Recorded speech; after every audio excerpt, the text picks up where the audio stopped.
అతనికి ప్రతిపక్ష హోదా లేదు.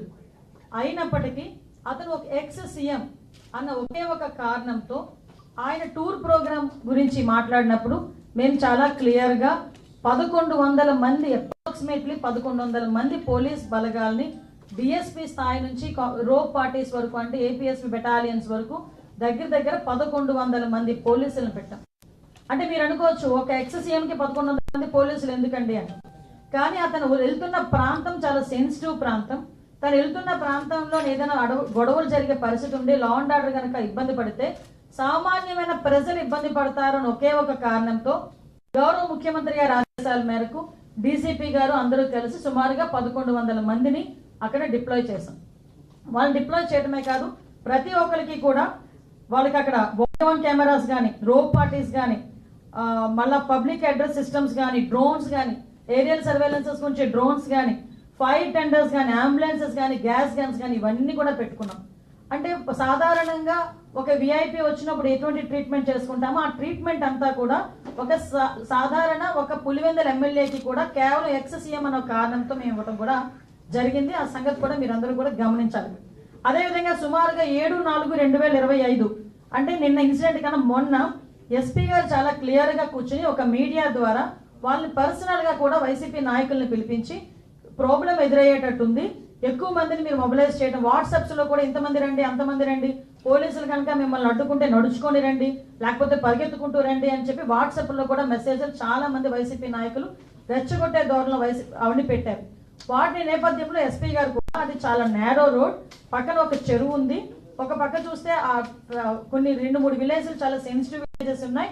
కాబట్టి అక్కడ మీరు వచ్చేటప్పుడు కూడా ఎక్కువ మందిని మొబిలైజ్ చేయడం కానీ, అదేవిధంగా కొంచెం అక్కడ లా అండ్ ఆర్డర్ సిచ్యువేషన్ ని కొంచెం కంట్రోల్ చేయడం కానీ, అక్కడ సెక్యూరిటీ పర్పస్ లో కూడా ఎక్కడ కూడా ఇబ్బంది లేకుండా పరిస్థితి చూసుకోవాలి. సెక్యూరిటీ పరంగా మేము చూసుకుంటాం, బ్యారికేడ్స్ అవి కూడా జాగ్రత్తగా చేసుకోవాల్సిన బాధ్యత మీది అని చెప్పి ఆ వైసీపీ నాయకులకి అందరికీ కూడా చాలా క్లియర్ గా చెప్పారు. ఆఖరికి హెలీప్యాడ్ దగ్గర వేసిన తదా ప్రజ అన్నట్టుగా వాళ్ళు చేసిన పరిస్థితి. ఇవే కాకుండా హెలీప్యాడ్ దగ్గర సుమారుగా 250 మంది పోలీసులను పెట్టామండి ఒక్క హెలీప్యాడ్ దగ్గర. మీరు హెలీప్యాడ్ హెలికాప్టర్ ల్యాండ్ అయిన తర్వాత పోలీసుల్ని కూడా తోసేసి పోలీసుల మీద కూడా దాడి చేసి ఈ రోజుకి కూడా కొంతమంది కానిస్టేబుల్స్ గాయాలు పాలై హాస్పిటల్లో ఉన్నారు. అంటే మేము అక్కడ కనుక గట్టిగా మాట్లాడి గట్టిగా మేము ఏదైనా ప్రొటెక్ట్ చేస్తే పోలీసులు మమ్మల్ని అడ్డుకున్నారు అంటారు. మేము అయినప్పటికీ కూడా ప్రొటెక్ట్ చేయడానికి చూసినా ఒక విఐపి అక్కడ ఉన్నారు, అక్కడ మీ ఎక్స్ సీఎం ఉన్నారు, అతని ప్రొటెక్షన్ మా బాధ్యత అని మా పోలీసులు ముందుకు వచ్చి 250 మంది పోలీసులు ఓన్లీ ఒక హెలీప్యాడ్ లోనే ఉంటే వాళ్ళు తోసుకుంటూ నెట్టుకుంటూ దాడి చేసి మొత్తం అందరూ కూడా హెలికాప్టర్ దగ్గర చేరుకున్నారు. మీరు ఒకసారి ఆ ఫోటో మీకు అందరికీ షేర్ చేస్తాను. ఒక ఫోటో డ్రోన్ విషయంలో ఒక ఫోటో ఉంది. అసలు హెలికాప్టర్ ల్యాండ్ అయిన తర్వాత ఇంచుమించుగా మినిమం 50 మీటర్లు 100 మీటర్ల వరకు కూడా ఎవరు రారు కూడా, ఎందుకంటే వింగ్ పొజిషన్ ఉంటుంది, మళ్ళీ ప్రాబ్లం అవుతుంది, సెక్యూరిటీ పర్పస్ కూడా ఉంటుందని. అంటే వాళ్ళు మాకు వచ్చిన కొంత మరి సమాచారం మేరకు అక్కడికి వెళ్ళి వీళ్ళు కూడా హెలికాప్టర్ని ధ్వంసం చేయడానికి కూడా సిద్ధపడ్డారు. ఎందుకు ఇవన్నీ జరుగుతున్నాయి? తిరిగి అతగాడు హెలికాప్టర్ నుంచి వెనకాతలకి హెలికాప్టర్లో వెళ్ళకూడదు, అతను బై రోడ్ వెళ్ళాలి. దానికి ఏ రకంగా చేయాలని ముందస్తు ప్రణాళిక అంతా చేసుకున్నారు. పైగా ఈరోజు పోలీసుల్ని మీరు తప్పుపడుతున్నారు. అక్కడ పోలీసులు కూడా అక్కడ హెలిప్యాడ్ బ్యారికేడింగ్ దగ్గర కూడా చాలా క్లియర్గా మేము చెప్పడం జరిగింది. ల్యాండింగ్ టైం చూసుకుంటానండి, అక్కడ దగ్గర మనకి అతను 11:04 అతను ల్యాండ్ అయ్యారు.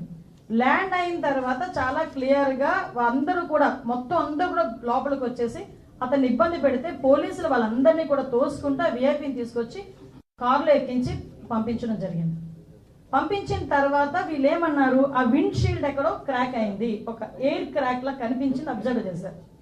అబ్జర్వ్ చేసిన తర్వాత అది ఎప్పుడు జరిగిందో తెలియదు, ఎలా జరిగిందో తెలియదు. కానీ వెళ్ళేటప్పుడు మేము అందులో హెలికాప్టర్లో వెళ్ళడం కాబట్టి మేము బై రోడ్ వెళ్తాము అన్నారు. యాక్చువల్గా మాకు బై రోడ్ వెళ్తాము అని చెప్పి అఫీషియల్గా కన్ఫర్మ్ చేసిన టైం చూస్తానండి మీకు అరౌండ్ అంటే మాకు ఇన్ఫర్మేషన్ ఇచ్చిన తర్వాత ప్లస్ హెలికాప్టర్ వెళ్ళడం 12:42 బై రోడ్ కన్ఫర్మ్ అయింది. 12:42 బై రోడ్ కన్ఫర్మ్ అయింది. 12:56 చాపర్ టేకాఫ్ అయిపోయింది. ఒకటి నాకు అర్థం కాదు ఏంటంటే, ఇక్కడ ఒక స్టెప్ బై స్టెప్ చూసుకుంటే 12:42కి రోడ్డు మార్గాన్ని వెళ్తాము అని ఎందుకు చెప్పారు? హెలికాప్టర్ చాపర్ వాడు పైలట్ మేము మళ్ళీ పైకి తీసుకెళ్ళలేము, మాకు ఇబ్బంది అవుతుంది, టెక్నికల్ ఇష్యూస్ ఉన్నాయి కాబట్టి అతను ఏ ప్రోటోకాల్ ప్రకారం చెప్పాడు, ఏ టెక్నికల్ బేస్డ్ అని అతను చెప్పాడు, లేకపోతే